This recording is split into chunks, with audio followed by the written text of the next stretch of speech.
Hello बच्चों, नमस्कार। स्वागत है आपका अपने परिवार एकलव्य एकेडमी में।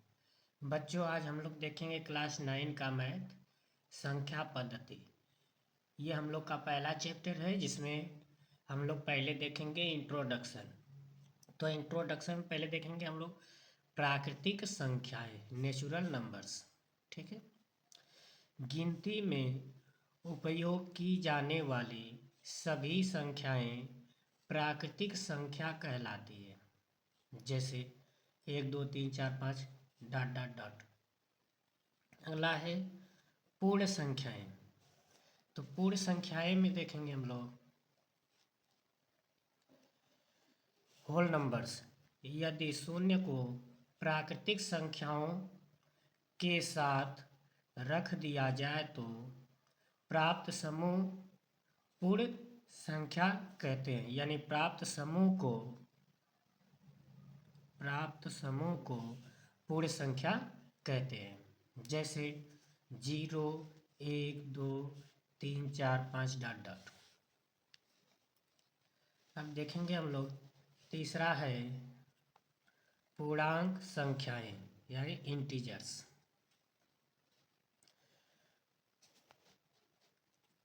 पूर्ण संख्या के साथ यदि ऋणात्मक संख्याओं को सम्मिलित कर दिया जाए तो प्राप्त समूह को पूर्णांक संख्याएं कहते हैं। जैसे -3 -2 -1 0 1 2 3 डॉट डॉट। अगला है परिमेय संख्याएं, रेशनल नंबर्स। एक ऐसी संख्या जिसे p/q के रूप में लिखा जा सके या बदला जा सके उसे परिमेय संख्या कहते हैं। जहाँ q बराबर 0 नहीं है और p तथा q पूर्णांक है। जैसे 3/5 -1/2 0 √4 कामा 1 2 3.14। चलिए इसमें हम लोग नोट देख लेते हैं। नोट में प्राकृतिक संख्या, पूर्ण संख्या तथा पूर्णांक संख्या को p/q के रूप में लिखा जा सकता है। यानी प्राकृतिक संख्या को, पूर्ण संख्या को तथा पूर्णांक को, तीनों को p/q के रूप में व्यक्त कर सकते हैं या लिख सकते हैं। अतः ये सभी संख्याएं परिमेय संख्या के अंतर्गत आती है। यानी इन तीनों का जो है, जो भी नंबर इसमें आते हैं उनको हम लोग परिमेय संख्या भी बोल सकते हैं। जैसे यहाँ पे 0 को कहा गया है परिमेय संख्या। चलिए अब हम लोग देखते हैं प्रश्नावली 1.1। ठीक है। इसमें कहा है क्या शून्य एक परिमेय संख्या है? क्या इसे आप p/q के रूप में लिख सकते हैं जहाँ p और q पूर्णांक है और q बराबर 0 नहीं है। ठीक है। तो देखिए इसमें कहा है क्या शून्य एक परिमेय संख्या है। तो यहाँ पे अभी हम लोग देखे हैं कि परिमेय संख्या में शून्य भी है और जो पूर्ण संख्या होती है इसमें शून्य आता है। तो यानी शून्य भी क्या है? परिमेय संख्या है। तो चलिए यहाँ पे कहा है कि क्या शून्य एक परिमेय संख्या है? क्या इसे आप p/q के रूप में लिख सकते हैं? तो लिखते हैं इसका आंसर। हाँ, शून्य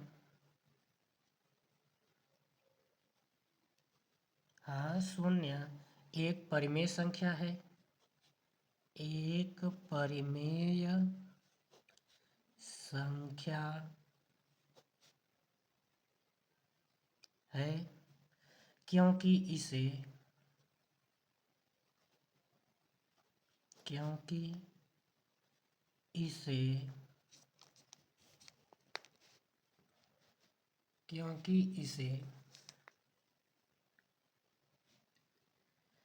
p/q के रूप में लिखा जा सकता है। p/q के रूप में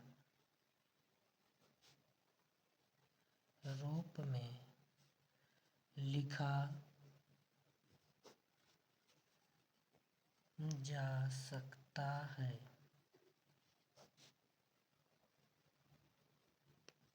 जैसे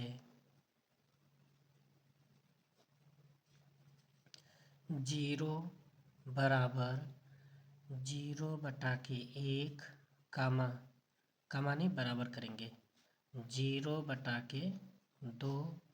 कामा नहीं जी बराबर।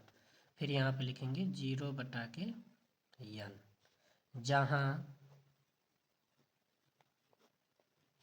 n पूर्णांक है। चलिए अब हम लोग देखते हैं क्वेश्चन नंबर 2।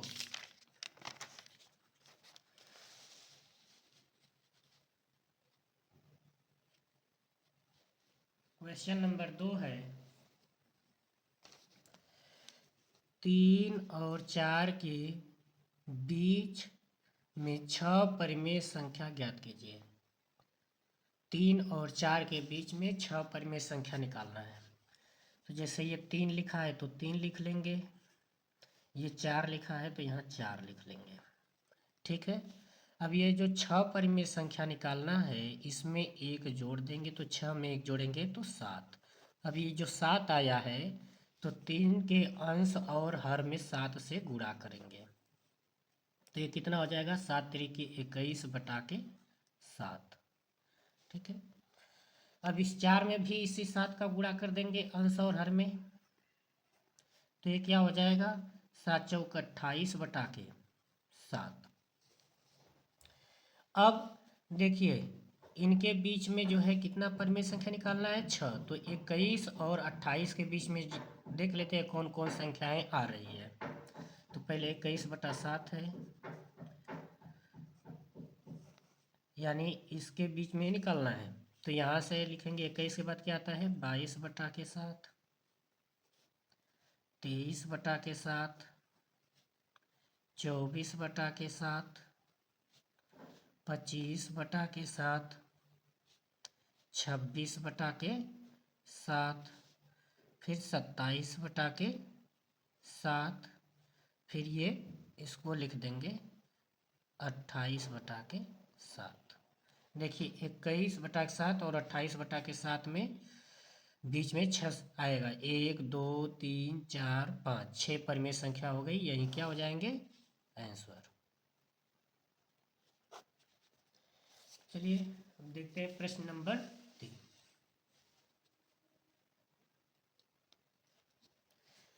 हाँ प्रश्न 3 क्या कह रहा है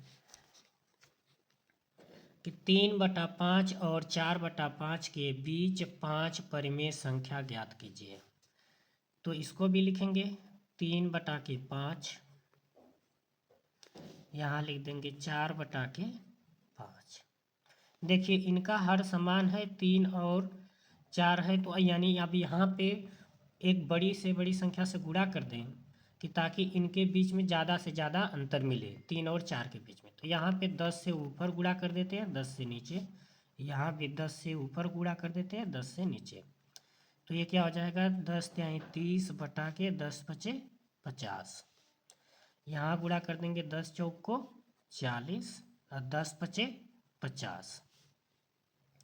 अब जो है यहाँ पे देखेंगे, देखिए इनका हर समान है। अब यहाँ पे 30 और 40 है तो इनके बीच में आराम से 9 संख्या निकल जाएगी, लेकिन हमको लिखना कितना है 5 ही लिखना है। तो यहाँ पे लिखेंगे 30 के बाद क्या आता है 31, यानी 31/50, 32/50, 33/50, 34/50, 35/50, यानी इनके बीच में यही 5 संख्याएं लिख देंगे और यही आंसर हो जाएगा। चलिए अब देखते हैं क्वेश्चन नंबर 4।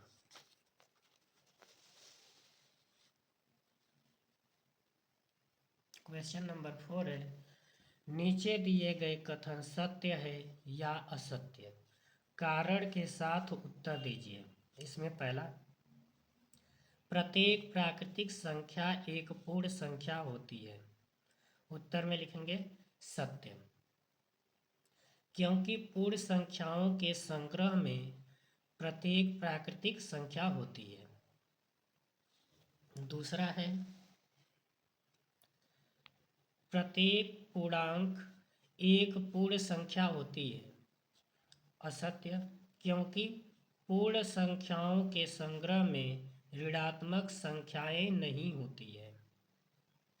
तीसरा प्रश्न है प्रत्येक परिमेय संख्या एक पूर्ण संख्या होती है। उत्तर देंगे इसका असत्य, क्योंकि पूर्ण संख्याएं परिमेय संख्याओं का एक भाग है। ठीक है, तो यहाँ से ये प्रश्नावली हम लोग की हो गई समाप्त। अब अगले वीडियो में देखेंगे 1.2। तो बच्चों, आपको ये वीडियो अच्छी लगी हो तो इसे आप लाइक कीजिए और सब्सक्राइब कीजिए एंड शेयर कीजिए। धन्यवाद।